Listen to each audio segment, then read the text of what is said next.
Hello friends, welcome to hit the books YouTube channel.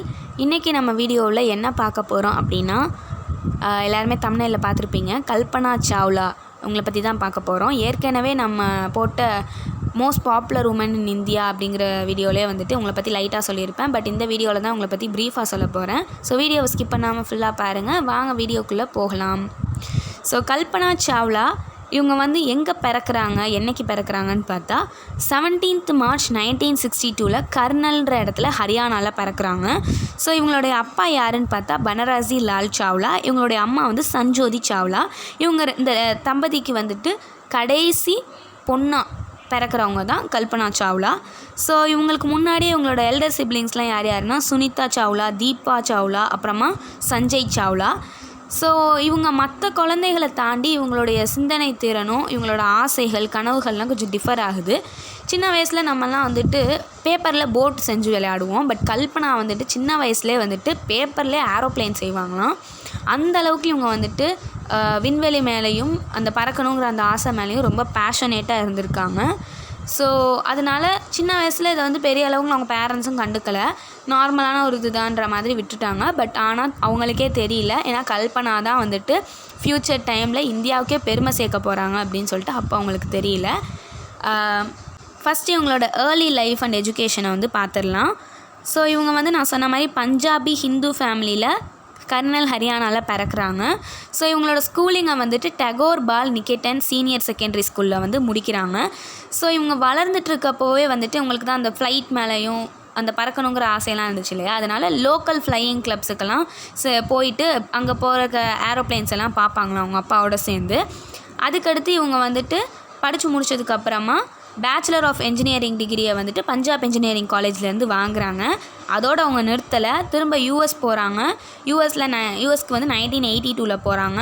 அங்கே போயிட்டு 1984 வந்துட்டு இவங்க master of science degree in aerospace இன்ஜினியரிங்கை டெக்ஸஸ் யூனிவர்சிட்டியில் வாங்குகிறாங்க. அதுக்கப்புறமும் செகண்ட் மாஸ்டரை வந்துட்டு 1986 பண்ணுறாங்க. அப்புறம் வந்து ஏரோஸ்பேஸ் இன்ஜினியரிங்கில் பிஹெச்டி இப்போ முடிச்சுட்டு 1988 முடிச்சிருக்காங்க. கொலராடோ யூனிவர்சிட்டியில் முடிச்சிருந்துருக்காங்க. ஸோ இவங்களோட ப்ரைவேட் லைஃப் பற்றி பார்க்கணும் அப்படின்னா, இதோட வந்து இவங்களோட ஏர்லி லைஃப் அண்ட் எஜுகேஷன் முடியுது. நெக்ஸ்ட் இவங்களோட ப்ரைவேட் லைஃப்பை பார்த்திங்கன்னா, இவங்க வந்து படிச்சுட்டு இருக்கப்போ வந்துட்டு ஒருத்தவங்கள லவ் பண்ணியிருக்காங்க. அவங்கள வந்து 2 December 1983 வந்துட்டு இவங்களோட 21st ஏஜில் வந்துட்டு மேரேஜ் பண்ணுறாங்க. அவர் யாருன்னா ஜியான் பியரி ஹாரிசன். ஸோ இதோட வந்துட்டு இவங்களோட ப்ரைவேட் லைஃப் ஸ்டோரியுமே முடியுது. நெக்ஸ்ட்டு வந்துட்டு இவங்களோட ஃபஸ்ட்டு ஸ்பேஸ் மிஷன் நம்ம பார்க்க போகிறோம். ஸோ அது எப்படி ஸ்டார்ட் ஆகுது அப்படின்னு பார்த்தா, இவங்க வந்து 19th November 1997 இவங்களோட ஃபஸ்ட்டு ஸ்பேஸ் மிஷனை ஆரம்பிக்கிறாங்க நாசா மூலியமாக. இவங்களோட சேர்ந்து 6 ஆஸ்ட்ரோனட் வந்துட்டு கொலம்பியா ஸ்பேஸ் ஷட்டிலில் வந்துட்டு பறக்கிறாங்க, கொலம்பியா STS-87. ஸோ இவங்க மொத்தமாக வந்துட்டு 10.67 மில்லியன் கிலோமீட்டர் வந்து ட்ராவல் பண்ணியிருக்காங்க. நம்ம ஏர்த்தை வந்து 252 times வந்து சுற்றியிருக்காங்க. அது மட்டும் இல்லாமல் இவங்க வந்து எவ்வளோ நேரம் ட்ராவல் பண்ணியிருக்காங்கன்னு பார்த்தா 376 hours, அதாச்சும் 15 days 16 hours ட்ராவல் பண்ணியிருக்காங்க. ஸோ இவங்க அதாவது இந்த 6 மெம்பர்ஸோடு சேர்ந்து ஸோ கம்ப்ளீட்டாக வந்துட்டு இவங்க மிஷனை வந்து கம்ப்ளீட்டாக வந்துட்டு சக்ஸஸ்ஃபுல்லாக வந்து கம்ப்ளீட் பண்ணுறாங்க ஃபஸ்ட்டு மிஷனை. ஸோ இவங்களோட செகண்ட் மிஷன் வந்து அடுத்து எப்போ ஆரம்பிக்குது அப்படின்னு பார்த்தா 2000 வந்து ஆரம்பிக்குது. அதாச்சும் இவங்களோட ஃபஸ்ட்டு மிஷன் முடிஞ்சு 3 years வந்துட்டு இவங்களோட செகண்ட் மிஷன் ஆரம்பிக்குது. ஸோ இவங்களோட செகண்ட் மிஷனுக்கு வந்து ரெடி ஆகிக்கிட்டு இருக்காங்க. ஸோ அப்போ ஆகிட்டுருக்கப்போ ஆனால் அந்த இது கொஞ்சம் வந்து தடங்களாகவே மாறிட்டுருக்கு. ரிப்பீட்டடாக வந்துட்டு அது கொஞ்சம் டிலே ஆகிக்கிட்டே இருக்குது அந்த ஒரு ஸ்கெடியூல் வந்துட்டு. ஏன்னா அது கொஞ்சம் டெக்னிக்கல் ப்ராப்ளம்ஸ்லாம் அந்த செகண்ட் இதில் வந்து இருந்துகிட்டே இருந்தனால வந்துட்டு அது கொஞ்சம் டிலே ஆகிக்கிட்டே இருக்குது. ஏன்னா வந்துட்டு ஒன் ஆஃப் த ப்ராப்ளம் வந்து என்னென்னா, அதோட ஷட்டில் என்ஜினில் வந்துட்டு கொஞ்சம் ஃப்ளோ இருந்துகிட்டு. ஸோ அந்த மாதிரி இருந்துச்சுனாலே வந்துட்டு கொஞ்சம் ப்ராப்ளம் தானே. ஸோ அந்த மாதிரி வந்துட்டு டெக்னிக்கலாக நிறையா ப்ராப்ளம்ஸ் இருந்துக்கிட்டே இருந்திருக்கு. ஸோ ஃபைனலாக வந்துட்டு இவங்க வந்து அந்த ஜேர்னிக்கு ரெடி ஆகிட்டாங்க. அதே மாதிரி அந்த space shuttle Columbia STS-107 ready ஆகிருந்துச்சு. ஸோ அப்படி அது ரெடி ஆகியிருந்திருக்கப்போ வந்துட்டு இவங்களோட சேர்ந்து அதே அந்த 6 மெம்பர்ஸோடு சேர்ந்து இவங்களும் பறக்கலாம், அந்த செகண்ட் இதுவும் வந்துட்டு பண்ணலான்ற மாதிரி இது பண்ணியிருக்காங்க. ஸோ அது வந்து எதை பேஸ் பண்ணி அப்படின்னா ஏர்த்தை பற்றி ஸ்டடி பண்ணுற மாதிரியும் ஸ்பேஸ் சயின்ஸை பற்றி ஸ்டடி பண்ணுறத பேஸ் பண்ணி தான் நாசா வந்து அந்த செகண்டு ஸ்பேஸ் ஷட்டில் மிஷனை வந்துட்டு இது பண்ணியிருந்திருப்பாங்க. ஸோ அதுக்கு தேவையான ப்ராக்டிஸ் எல்லாத்தையுமே கல்பனாவும் அவங்களோட க்ரூ மெம்பர்ஸும் எடுத்துகிட்டு இருந்திருக்காங்க. ஸோ ஃபைனலி கல்பனா ஆசைப்பட்ட மாதிரி அவங்களோட செகண்டு இதுக்குமே ரெடி ஆகிட்டாங்க. பட் அதுக்கடுத்து என்ன ஆச்சு அப்படின்னு சொன்னால் அதே மாதிரி நார்மலாக தான் போயிட்டுருந்துருக்கு.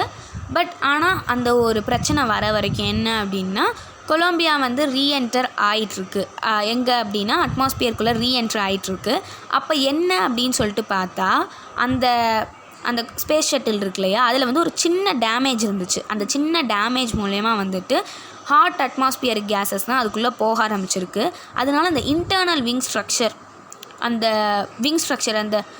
உள்ளே இருக்கிற அந்த விங் ஸ்ட்ரக்சர் வந்து டேமேஜ் ஆகிட்டே வந்துட்டு இருந்திருக்கு. ஸோ அதனால் ஸ்பேஸ் கிராஃப்ட் வந்து ஒரு மாதிரி அன்ஸ்டேபிளாக ஆகிட்டு இருந்திருக்கு. அது அன்ஸ்டேபிளாக ஆனதுக்கப்புறமா என்ன ஆயிடுச்சு அப்படின்னா அது பிரேக் ஆகிடுச்சு, பர்ஸ்ட் ஆகிடுச்சு. ஸோ அது ஆனதுக்கப்புறமா கல்பனா சாவ்லாவோட சேர்ந்து 6 மெம்பர்ஸ் போனாங்க இல்லையா, அவங்க எல்லாருமே இறந்தும் போயிடுறாங்க. ஸோ இதுதான் ரொம்ப ஒரு கஷ்டமான விஷயமா நடக்குது. எல்லா இந்தியன்ஸும் வந்துட்டு கல்பனா சாவ்லா வந்து அந்த மிஷனை முடிச்சுட்டு வருவாங்கன்ற ஒரு எக்ஸ்பெக்டேஷனோடு இருந்தாங்க. பட் இந்த மாதிரி ஒரு ட்ராஜடியான ஒரு விஷயம் நடந்து போச்சு. ஸோ அதனால் எல்லாருக்குமே ஒரு மிகப்பெரிய ஒரு ஷாக் அண்ட் ஒரு மிகப்பெரிய ஒரு வருத்தம்னே சொல்லலாம். எல்லாருமே அப்போது வந்து பயங்கரமாக அழுதாங்க, ரொம்ப கவலைப்பட்டாங்க. அந்தளவுக்கு வந்துட்டு கல்பனாவோட மரணம் வந்து எல்லாரையுமே பாதிச்சிச்சு. நாசாவை பொறுத்த வரைக்கும் கல்பனா வந்து 33வது பெண்ணாக வந்து விண்வெளியில் பறந்தாங்க. பட் இந்தியாவை பொறுத்த வரைக்கும் கல்பனா தான் முதல் பெண்ணாக விண்வெளியில் கால் எடுத்து வச்சாங்க. ஸோ அதனால் எல்லாருக்குமே வந்து ஒரு பெரிய பாதிப்பாக இருந்துச்சு. இந்த ஜேர்னியும் சக்ஸஸ்ஃபுல்லாக முடியும் அப்படின்னு எல்லோரும் எக்ஸ்பெக்ட் பண்ணப்போ இது இப்படி ட்ராஜடியாக முடிஞ்சனால எல்லாருமே ரொம்ப கவலைப்பட்டாங்க. ஸோ ஃபைனலாக வந்து கல்பனாவோட அந்த செகண்ட் ஜேர்னி இப்படி ட்ராஜடியாக முடிஞ்சிருச்சு. ஆனாலும் இப்போ வரைக்குமே கல்பனா வந்து எப்போ இறந்தாங்க அப்படின்னு சொல்லிட்டு பார்க்கணும் அப்படின்னா 1 February 2003 டெக்ஸஸ் யூஎஸில் வந்து இறந்து போயிருக்காங்க. ஏன்னா அது வந்து டெக்ஸஸ்குள்ளே தான் வந்திருக்கு அந்த ஸ்பேஸ் ஷட்டில். அது வந்துட்டுருக்க வழியிலே வந்துட்டு அது பர்ஸ்ட் அவுட் ஆனதுனால அங்கே இறந்தும் போயிடுறாங்க. 6 மெம்பர்ஸோடு சேர்ந்து கல்பனாவும் இறந்து போயிடுறாங்க.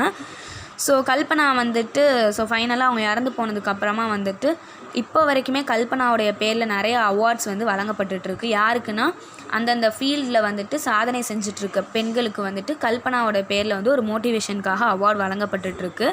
ஸோ இந்தியாவில் படித்து ஒரு பெண்ணாக வந்துட்டு அதுவும் 1962 டைமில் வந்து பிறந்த ஒரு பெண், அவங்களுக்கு வந்து இப்படி ஒரு விஷயம் வந்து நடந்ததுங்கிறது வந்து எல்லாருக்குமே இப்படி ஒரு ஆசை, இப்படி ஒரு கனவோட 1962லேயே வந்துட்டு இப்படி ஒரு பெண் இருந்திருக்காங்கங்கிறதே ஒரு ஆச்சரியமான விஷயம்.